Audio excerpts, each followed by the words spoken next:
Today on RPG Horror Stories, we cover an edgy, spotlight-hogging narcissist who was so comically bad that neither NPCs nor player characters could take him seriously. Without further ado, let's get started.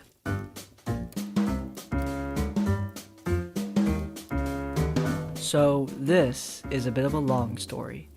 It started when we were players together. I built a character with a focus on RP, an air genasi with a lawful neutral outlook on life. We were playing Dragon Heist, and I thought that this would be perfect for a campaign focused on roleplay and fitting into society. There's no need to go into the different characters of this campaign, as it quickly fell apart. I will discuss that hot mess in another post. For now, let's focus on Edgy McEdgyton. Our first session, we were sent on a quest to find a missing person.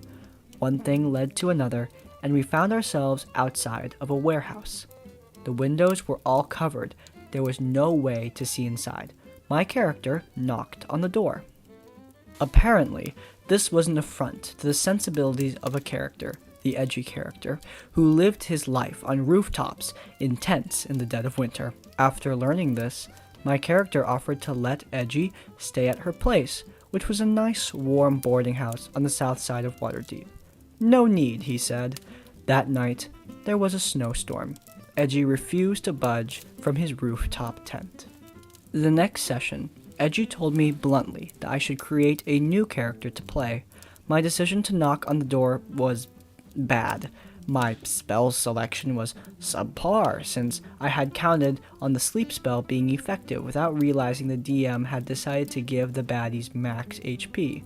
My character could be optimized better, and I should choose another character that was more min-max appropriate. I felt a bit indifferent the next session. I let the rest of the party take the lead, and took a back seat to Edgy while he led the party on the next leg of the adventure. Honestly, I don't remember much of that next session because I was so checked out.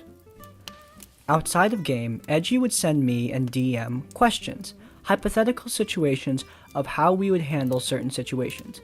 The DM and I had previously run alternating campaigns, so he would often loop me in on D&D related questions. These questions included things like, what would happen if I glued a fireball bead from a necklace of fireballs to an arrow? He never liked our answers. I think I would probably have you roll an attack with the arrow, and then if you miss, I'd have you roll percentile to see where the arrow landed. I don't agree with that. A few sessions later, the group had decided they weren't enjoying the campaign. I can't imagine why.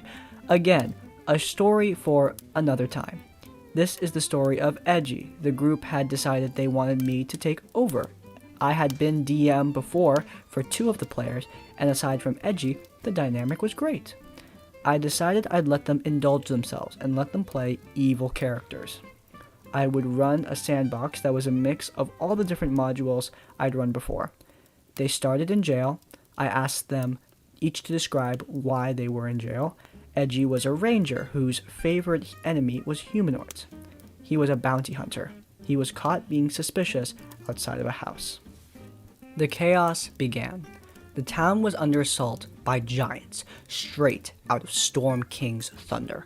One of the massive boulders they had thrown crashed into the jail they were all in, and they made their run for it. Edgy was playing a version of some unearthed arcana that focused on planar travel. I've seen it, it's actually kind of cool. As I wasn't interested in doing Planescape at that time, I reworked it to be Feywild based. This was pre-Tasha. They jumped into the Feywilds to cut some travel time off the trip back to Waterdeep. Edgy's backstory was that he had been taken in by some druids when he was in his teens. Part of the initiation ritual involved going to the Feywilds. His character ended up being trapped there for several months. I asked, outside of game, was there any point during this time that your character would ask for help from a group of travelers? Edgy responded, my character would never do that. Why do you keep trying to make my character vulnerable? Well, there goes the idea of having your future self run into your past self in one of those Feywild's crazy time loops. Even without the time shenanigans, they had a crazy fun time in the Feywild. They made it back to Waterdeep and was presented with a job by Edgy's Zent boss. There were 2 factions of Zents in town, taken directly from Dragon Heist. One that was operating under Manshun, and the others with more economic interests. His contact sent him to the sect controlled by Manshun, trying to build bridges. They were asked to employ the service of a noble whose family were cartographers. This was to add a new player to the table, but a perfect reason to add a new character. Secretly, I told the new player that his character was under the employ of the Manshun faction and was to report back on how Edgy did on following instructions. The group was hired to go to a swamp in the north and locate a castle where some adventurers had cleared out a cult. This I pulled from Horde of the Dragon Queen. Their mission was to get to the castle, infiltrate subtly, and report back. Any treasure they found would be on top of the reward they were getting, with a portion going to the Zents. Edgy asked if I would text him the mission. I said no. I told him he could ask any questions he wanted and he could take notes, but he declined. So they left to go to the swamp. As a ranger with a favorite enemy of humanoids, by the way, last time I checked, rangers can only choose one kind of humanoid, not all of them. Moving on. Edgy was constantly asking to sense if there were any in a 3-mile radius. A lot of the time, the answer was yes. There are a lot of creatures that fall under that category. It became a running joke with the other characters that he would constantly ping, ping, ping, because yes, there is a humanoid nearby. So, they returned from their quest. No one could remember the mission except for myself, and the player who was secretly a spy. I asked the spy to tell me how he felt they did at the mission. Spy did not hold back. He informed his Zent boss everything that went wrong. Edgy was pissed. He returned to his contact, again a different sect of Zent, and cried to her about how he was lied to and how they sent a spy to watch him. She was not having it. She said that if he didn't understand the mission, he should have asked for clarification. He said, "But I thought you were my friend." She responded, "I'm not your friend. I'm your boss." A few sessions later, the group kicked him out of the game. His incessant messaging me for out-of-game hypotheticals was taking its toll. The other characters were annoyed with him. The icing on the cake was his breakdown with his boss. TLDR, if you plan to act like an edgelord, don't expect the NPCs, or the players for that matter, to take you seriously. Now, there are plenty of things wrong with Edgy's playstyle. Telling another person how to play D&D, telling another person how to build their character, being a general edgelord, trying to hog the spotlight by constantly asking where humanoids are, etc.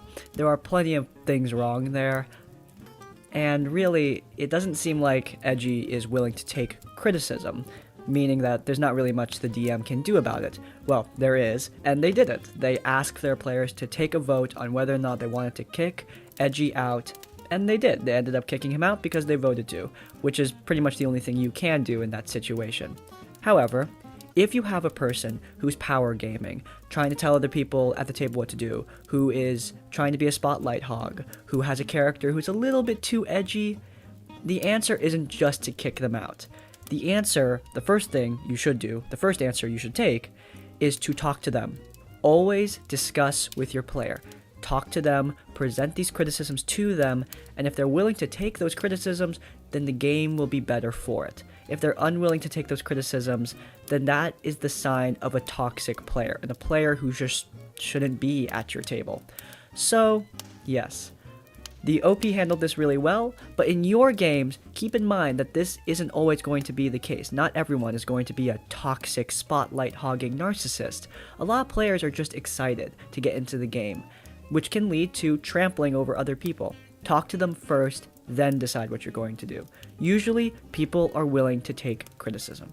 And with that being said, we are going to wrap up this episode of RPG Horror Stories. If you enjoyed this episode and you want to let me know, then please do hit that like button. If you want to see more videos from Crispy's Tavern, then please do subscribe. And finally, if you want to leave your own stories, then go down to the comments down below.